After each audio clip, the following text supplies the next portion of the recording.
I learned of Samuel's death 2 days before Christmas, while standing in the doorway of my mother's new home. She lived 15 minutes away from the airport, in a Virginia suburb 20 miles south of Washington, D.C., that had become popular with retired middle-class immigrants like her. We hadn't seen each other in almost 5 years, and the cab ride from the airport was the last chance I had to indulge the fantasy that at any moment Samuel might call to say he was running late, but had every intention of meeting me at the airport. The trip was supposed to have been both family vacation and reunion, a chance for my wife Hannah and me to introduce our 2-year-old son to his not-quite-American grandmother and almost grandfather. Instead, as a cab pulled up to my mother's new home, Hannah and my son were more than 3,000 miles away in Paris, and Samuel had been dead for several hours.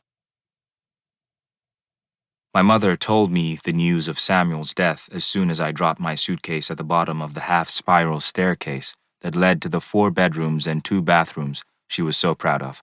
I had felt lightheaded walking up the driveway, having barely slept the night before, and might have collapsed from exhaustion as soon as I reached the banister, had my mother not taken me in her arms and whispered, even though we were alone, "Yenegita, I know you're tired, but something terrible has happened to Samuel." Even though I'd known for years that Samuel was my father, neither he nor my mother had ever expected me to treat him as such. For most of my life, he was my mother's close childhood friend who, when I was 6, had shown up at our apartment in Chicago in search of a place to live. He had only 1 suitcase and was wearing a brown leather jacket that was too thin for a Chicago winter.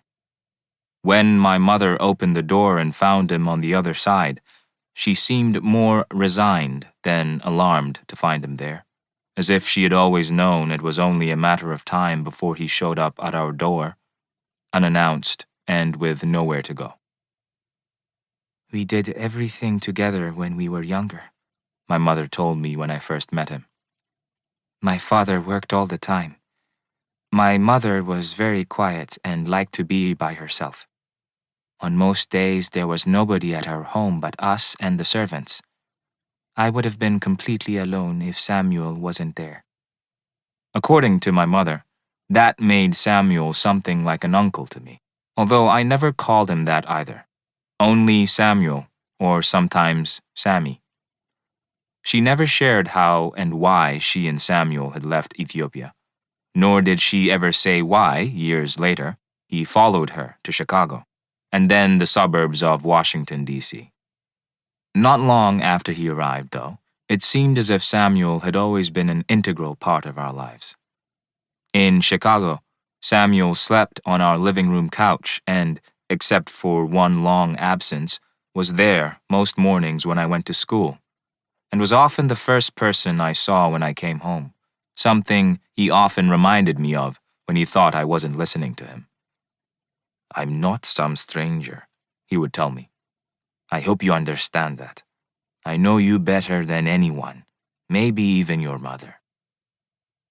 2 years later, when my mother and I moved to the D.C. suburbs, Samuel found a 1-bedroom apartment in the same building as us. He shared it with as many as 6 other men who, like him, drove cabs in the evenings and worked in parking garages in the mornings and afternoons. At my mother's insistence, Samuel still came to our apartment on the weekends to sleep, one of the many things she worried he wouldn't do if left on his own. Whatever friendship they'd had in Ethiopia had evolved into something far more guarded and yet protective.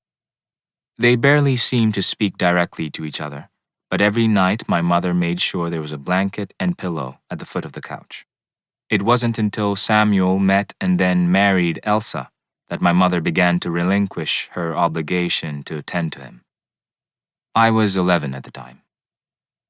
On the day Samuel and Elsa moved into a new apartment, Samuel gave me my own key.